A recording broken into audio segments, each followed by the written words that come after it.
let's see. I'm gonna see if I can share my screen. Bear with me as I'm not as used to Teams.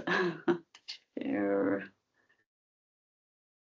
Okay, this should be it. Okay, can you all see that California Farm Demonstration Network?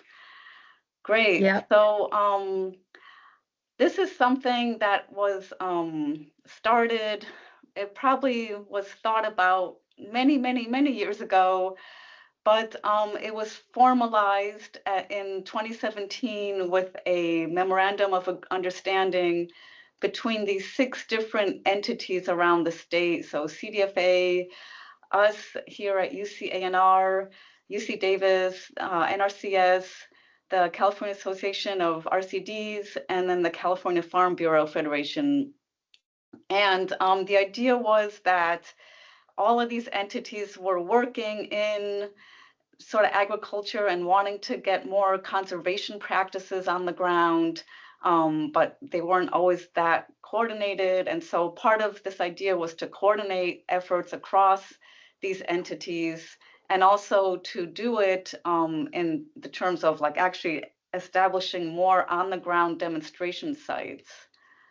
Let's see. So yeah, so the vision was that it's all focused on these farmer engaged demonstration sites, and focusing on conservation practices broadly. We have a current grant that is supporting this CFDN effort that is particularly focusing on soil health and climate resilience, but the whole CFDN can be more broadly thinking about conservation practices. And the whole idea is really to catalyze more farmer to farmer learning. And so you can see in the mission statement, it's all about cultivating farmer-led discovery and innovation, and having these participatory learning networks, on-farm demonstrations, and adaptive evaluations. And so again, the goals are to really facilitate participatory learning, to value and realize that practices are not cookie cutter in agriculture ever, and they need to be adapted on the site, and that farmers themselves have a lot of experiential knowledge that is valuable in this. And we also wanted to have some venue or a way of showcasing innovative systems that farmers themselves, they're often leading more than certainly the university sometimes is, and other entities, and they're the ones who have the innovative ideas on the ground, and we can learn both from their successes and their failures. And there is a little bit of, there's scope for monitoring and evaluation and data collection that can help everybody statewide to learn from these demonstrations. And we're thinking of different communication methods and ways to kind of scale up what's happening on one farm or in one region, and how can we scale it up and communicate it across the state. And again, like I said before, it's about also coordinating research and extension across all those signatory organizations. Let me skip this. We have a website. I want to go to that in a second. But our current grant, for several years, the CFDN got started with a Specialty Crops Block grant. I think that was between 2019 and 2022, something like that. And we now were lucky to get a substantial grant, although it's only 2 years, from this UC Office of the President Climate Action Grants Program. It may be just a one-time thing, but we were able to get that and really ramp up the capacity of the CFDN. And so we are doing that right now. We're right about halfway through that grant.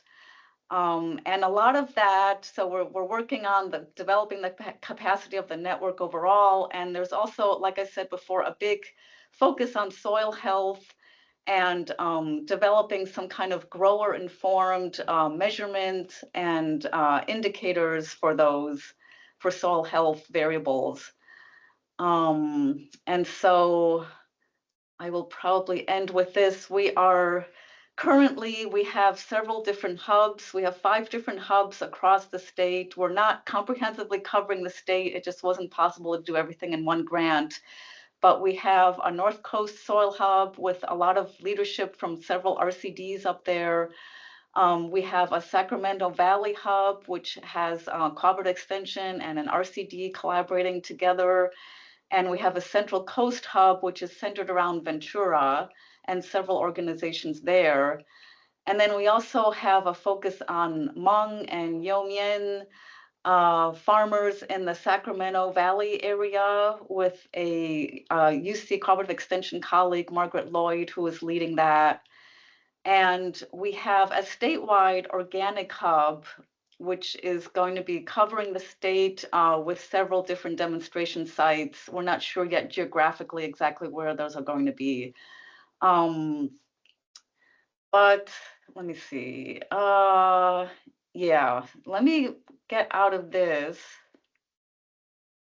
and show you the website, which I think could be of real interest to this group. Let's see. Here we are. And Vivian, feel free to jump in if I'm missing anything.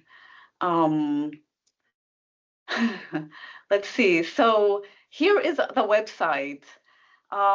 We currently have, I think it's over, you can look up farms here. We have, what is it, Vivian? It's over 50 or 60 farms on here now, right? So these are the demonstration sites. We are actively looking for more demonstration sites, and there's definitely a way. Oh yeah, we can see we have one agroforestry site. Here we go. Not sure what that is. Handy Farms in Corning, but we would love to see a lot more agroforestry sites on here. There's a way that people can add themselves or they can contact us to get help. You go up here and you can see or when you go to this, you see the add the farm, and then there's a whole survey, an online survey you fill out, which brings up all this basic information about the farm, what the goals are, what kinds of practices they have, and where roughly they are. And so, yeah, this group here on this call and in the network, the Agroforestry Network, you know, if you look through this website and find it useful, there's 2 things you could do. One is to let more people know about the website because it's not that well known yet, and we're trying to get more publicity out for it. And another thing is, if you know of demonstration sites and the farms are willing to have themselves listed, and I mean, typically a demonstration site isn't just a website listing, it's also about hosting events on their farm or welcoming other growers to come and learn from what they're doing. But the first step is just, first of all, to get listed on the website. And so that's sort of the lowest hanging fruit. If you know of ones and if you would like to approach them about being on here or want to let us know about approaching them, we're definitely all ears on finding some more sites like this all around the state.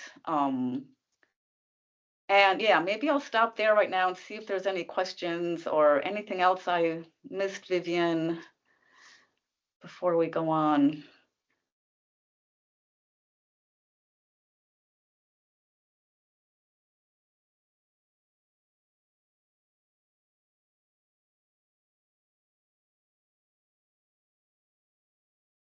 So putting that website in there so you can find that, just calfarmdemo.org. Can you hear me? Yeah, go ahead, Brandon. I was just curious. So when you do register there, do people put their contact information in? Is there a way that they can, it's a demonstration farm, so I assume they're there for an educational purpose. But what would they be expected once they're on there? Or is there a way to do workshops and collaborate with these farmers? Yeah, I don't know if you want to jump in, Vivian. There's different ways they can either put their own contact information or they can put the contact of like a technical service provider they're working with closely if they don't want to have their own information out publicly. And there is a mapping function that shows where they're located. But We yeah, go ahead, are, Vivian. as part of the project that we're currently working on, we are looking to add a field here to say, like, feel free to contact me about like research opportunities or, you know, successes or challenges, in addition to the fact that they know that by being on here that somebody could reach out to them, but to express particular interest in being contacted about specific things, we'd like to be able to include that. And we hope to circle back to all of these people after some amount of time or somewhat regularly to make sure that the information is updated.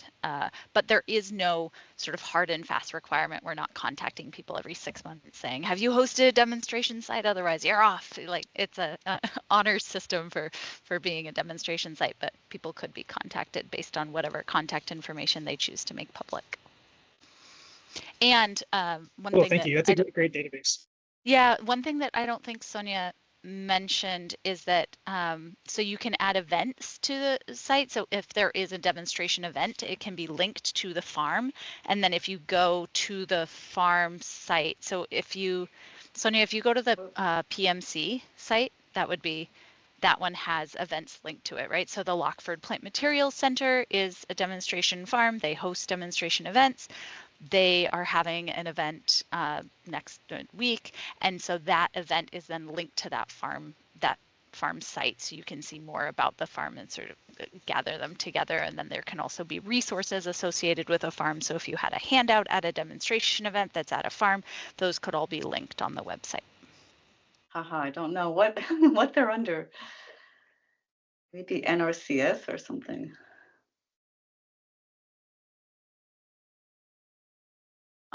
Yeah, well, and then there's the other whole thing. We didn't talk about the resources, right? And I know we're talking about having our own California Agroforestry Network website as well, but we're also looking for appropriate information resources that are kind of vetted through a reputable organization to include here in our list of in our library of resources. And it could be videos or yeah, websites, different educational, you know, documents and things like that. We could put on here as well. So there's a lot of potential to really beef up the agroforestry component of this along many different lines.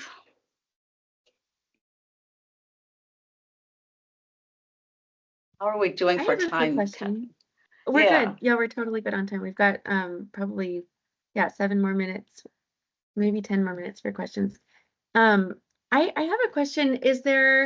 Are these farms, are any of them interested in doing long-term research on their sites in addition to hosting field days? Is that something that could be added if they're interested in that? Yeah, that's a great question because there is obviously a lot of interest among all the researchers we know to have a network like this that could be tapped into.